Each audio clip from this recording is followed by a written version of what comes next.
j'espère que vous allez bien. La luminosité est chelou parce qu'en fait la moitié de mes volets sont fermés because je suis en plein dans la canicule. Je fais partie de ces départements qui sont en vigilance canicule. Donc du coup la caméra essaie de compenser, ça fait un truc un peu bizarre. Bref, on n'est pas là pour parler d'images, hein, on est là pour parler de livres et d'écriture. Alors j'ai le petit chat ici. Est-ce que le petit chat veut venir? Elle m'a fait un gros fuck. Et la luminosité a encore changé. Bon écoutez, hein, je pense que ça va être ça toute la vidéo. Mes excuses. Alors aujourd'hui j'avais envie de vous parler de mon rythme de publication. Puisque je suis quand même à 9 bouquins dans l'année. Sachant que sur les 9 il y en a un, c'est la romance de Noël. Donc elle est plus petite. Mais ça reste quand même du travail à fournir, n'est-ce pas? J'avais envie de vous parler de ce rythme parce que là ça y est, on est en août. J'ai déjà sorti... Alors attendez... Artemis, j'ai rien sorti en février je crois. Mars, il y a eu les arcanes. Avril, c'était Lune et Serpent. Juin, Misty, le tome 2 d'Artemis. Honora, j'ai quand même sorti 6 bouquins sur les 9. Septembre, il n'y a rien. Puis après, on fera octobre, Azuna, donc mon héroïne franco-japonaise. Novembre, on sera sur le tome 2 de Misty. Et puis décembre, la romance de Noël. La dernière avant au moins 7 ans. Voilà, actuellement là je suis en train d'écrire Azuna, donc qui sort début octobre. Je tiens extrêmement bien le rythme et j'avais envie de vous faire un espèce de petit retour et un petit bilan. Parce que c'est vrai que l'année dernière, à la même époque, je venais donc de sortir Honora, le tome 3, et j'étais épuisée quoi. J'étais en train de bosser le tome 2 de Roméo versus Juliette et c'était très dur. Moralement... au niveau de la fatigue, de l'énergie, c'était très difficile. C'était le moment où j'avais décidé de me prendre mes dimanches de repos, mais sur l'été ça avait été très compliqué. J'ai réellement mis ça en place en septembre en vérité. C'est-à-dire que des fois je me prenais des dimanches, mais c'était pas tout le temps, c'était pas à chaque fois, c'était pas systématique. Là maintenant, si je n'ai pas de vacances, parce que souvent quand j'ai la veille de mes vacances, mon dimanche je le bosse. Mais sinon en dehors de ça, mes dimanches ils sont quand même... libres, ils sont pour mon repos, ils sont pour me reposer, ça me fait un bien fou. Une chose qui a été très difficile à mettre en place mais qui maintenant est essentielle dans mon existence après 2 burn-out, je pense que si j'avais continué sur le rythme de bosser 7 jours sur 7, on serait reparti sur un 3e. Je pense en réalité que l'année dernière j'en étais pas loin, je commençais à jouer très gentiment avec mes limites et je pense que je l'ai senti arriver et au bout de 2 burn-out il était quand même temps. Et donc j'ai modifié ça en notamment rajoutant mes dimanches de repos et en diminuant mon rythme d'écriture. Je ne ressens pas du tout la même angoisse, la même pression que l'année dernière. L'année dernière c'était en mode tu communiques sur un livre, il y a l'autre qui sort. Et j'étais tout le temps en fait à devoir me dire oh là ok il faut que je parle sur ce livre, il faut que je fasse ci, il faut que je fasse ça. Alors que là comme j'ai des mois off parce que je travaille toujours hein, c'est à dire que septembre il n'y a pas de sortie mais je vais en profiter pour écrire Misty. Bon moi sur la communication j'ai la possibilité de pouvoir revenir sur un où j'ai pas eu le temps, où j'ai pas assez bien fait, sur un qui me plaît plus, sur un où j'ai envie de faire un focus dessus. Et c'est vrai que la Momo elle fait n'importe quoi là la petite. Va-t-elle se calmer? Non on ne mange pas le marque-page offert par Tata Nénès. Hein, dis donc. Vous savez on parle du mindset et compagnie et je me suis dit, tu sais quoi, c'est des choses que je peux mettre en place de manière gratuite, faire ce genre de petits trucs et de voir où ça nous mène. Donc j'ai décidé de changer mon état d'esprit parce que c'était gratuit.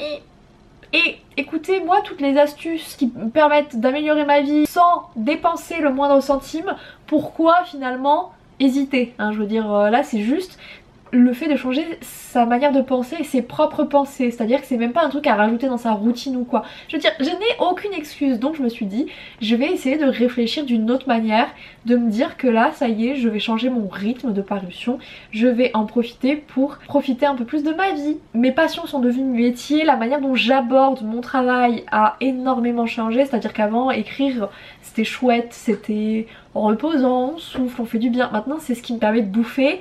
Comment vous dire que évidemment je n'ai pas le même rapport à l'écriture qu'auparavant et ça aussi ça a été très difficile mine de rien. Le truc sur lequel tu te reposes un peu, le truc qui te fait du bien ne te fait plus autant de bien qu'avant.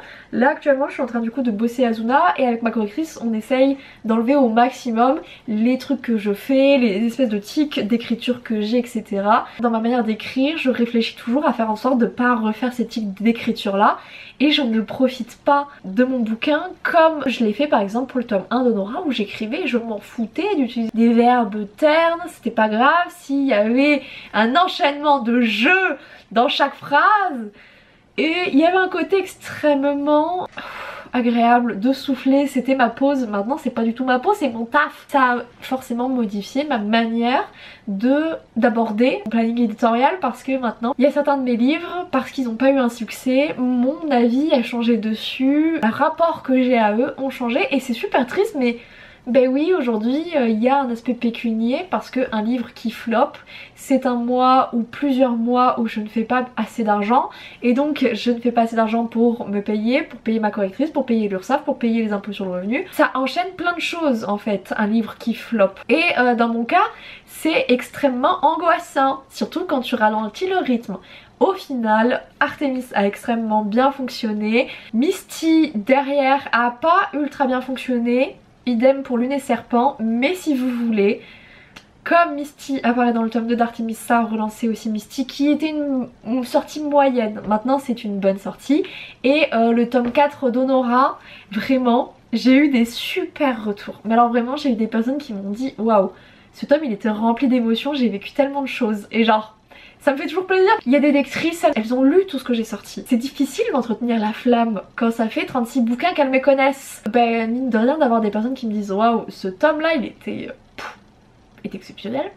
Ça fait toujours plaisir, surtout quand je me suis éclatée pour l'écriture du tome 4 d'Honora, vraiment je me suis tellement lâchée.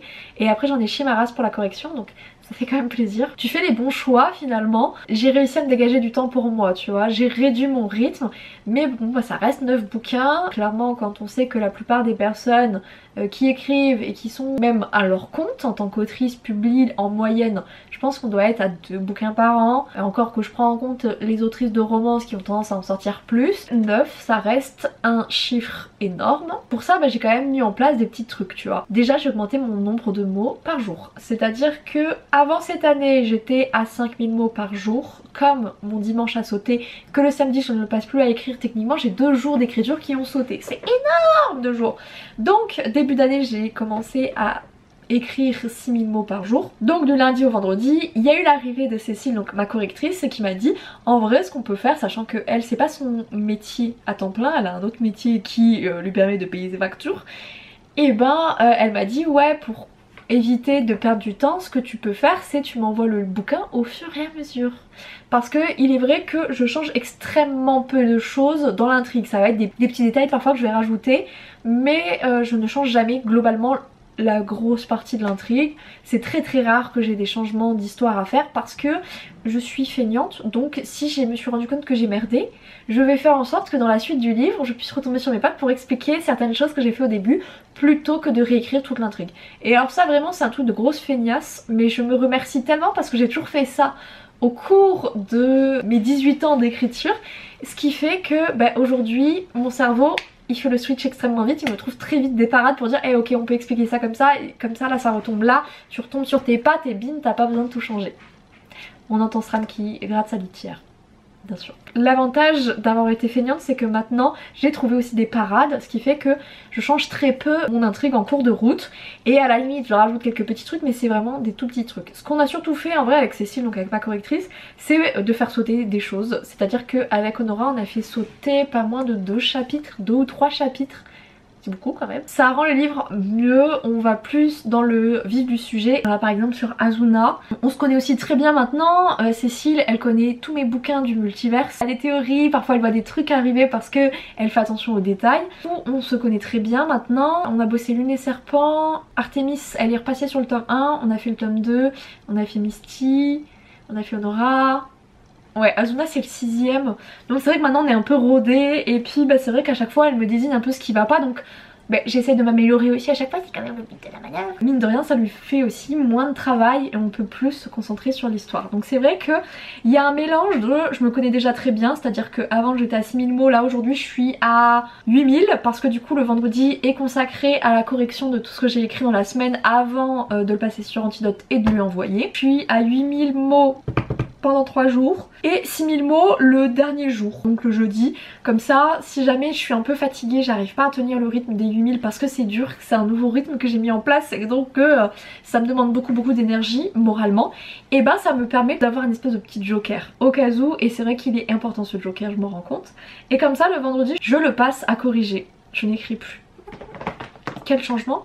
Bon, le guépard là, la panthère, elle a fini de faire du bruit, d'être pénible. J'ai modifié mon rythme pour qu'il s'intègre au nouveau truc, c'est-à-dire de bouger mon vendredi. Et c'est vrai que maintenant, mon rythme actuel, j'ai moins cette sensation. Alors, je suis tout le temps en train de penser au taf. Je pense que quand on a un boulot d'indépendant et qu'on bosse globalement très seul, c'est obligé, hein, t'as toujours un coin de ton esprit qui est en train d'y réfléchir à ça. Mais je sais que j'ai mon dimanche où je suis là en mode je suis fatiguée, vivement dimanche, genre j'ai ça. J'ai des samedis qui sont quand même beaucoup plus légers, hein. Je bosse la com, ou je bosse par exemple si je suis en retard sur ma correction, je bosse ma correction, mais c'est vrai que c'est pas le même mood, c'est différent, ça me fait vraiment du bien. Vraiment je suis très contente d'avoir changé ça, je me remercie du fond du cœur de m'être bougé le huc parce que ça me fait vraiment du bien. Le but c'est de prendre de l'avance. La romance de Noël elle va me prendre une semaine à écrire puisque elle fait 30 000 mots. 30 000 mots c'est ce que j'écris en une semaine. Donc en gros normalement mi-octobre j'aurai terminé mon planning éditorial, donc je pense que allez voyons large, début novembre je peux commencer le tome 3 d'Artémis qui sort en janvier. Et ça c'est vrai que je commence aussi à avoir de l'avance que je n'avais pas du tout l'année dernière. Ça me fait un bien fou. Pouvoir aussi lever le pied si je sens qu'il y a des livres qui sont plus difficiles que d'autres à écrire, et il y en a qui sont toujours plus difficiles que d'autres, même si tu connais tes héroïnes, même si il y a ci, il y a ça, et ben il y a des livres, on ne sait pas pourquoi, la fatigue, le moment, c'est plus difficile, et là ça me permettra de pouvoir me poser plus tranquillement sur le bouquin. Tenir le rythme des 9 bouquins à l'année pour moi est assez simple en fait. Je commence à me connaître extrêmement bien, faut se dire qu'en novembre ça fera 4 ans que je suis en auto-édition. Ça fera en gros 3 ans et demi que je suis à temps plein. Là ça y est, je commence à vraiment me connaître. Je me suis forcée à prendre du repos et aujourd'hui je me remercie. Je peux aussi me permettre de prendre parfois une semaine, genre là en août. J'étais à la bourre, je me suis dit bah c'est quoi, c'est pas grave. Genre déjà j'ai organisé tout avec mes copines, donc je vais pas tout changer. Et ensuite bah c'est pas grave, tu vas te rattraper après, c'est ce que j'ai fait. Genre là je cravache et ça passe bien. J'ai l'impression d'avoir une vie et c'est vrai que ce rythme est beaucoup plus facile à tenir parce que j'étais à 12 l'année dernière. Je pense que c'est pas sans doute le conseil que les gens vous donneraient, mais moi c'est vrai que je dirais commencez de manière la plus hard possible. Comme ça quand vous allez descendre, tout vous paraîtra plus simple. C'est peut-être pour ça hein, que j'apprends, mais de manière assez rapide aussi. Parce qu'à chaque fois je me fous la misère. Genre là je pense que le dessin ça va être pareil. J'ai quand même un gros souci. J'ai ce besoin de transgresser mes limites parce que je les connais pas, et donc c'est vrai que je pars du pire et après on ajuste. On fait ces petits ajustements et après tout paraît plus simple parce que j'ai commencé par le plus dur. Je suis pas sûre que ce soit le meilleur de mes conseils, mais en tout cas c'est un conseil extrêmement formateur qui va vous apprendre beaucoup sur vous-même, que cette année je revis. Voilà, c'est vraiment extrêmement agréable. Mes petits conseils sur comment je tiens mon rythme, et finalement à terme j'aimerais bien pouvoir carrément me prendre des week-ends entiers, donc des samedis où je ne fous rien si ce n'est glander dans le canapé et jouer à des jeux vidéo en lisant. Voilà, on va pas les deux en même temps, vous vous doutez bien, mais... Et puis en dessinant aussi. Oh, une vie simple. Ah vraiment, je vous jure, la paix de l'esprit. Avoir ça vraiment c'est tellement agréable. Non vraiment c'est très chouette. En tout cas, j'espère que ça aura pu vous aider, vous conseiller. Je suis pas sûre que mes conseils entrepreneurial soient les meilleurs, mais ma foi, écoutez, ils ont fonctionné avec moi, mais je suis pas sûre d'être le meilleur cobaye de la terre, mais j'espère avoir pu vous aider.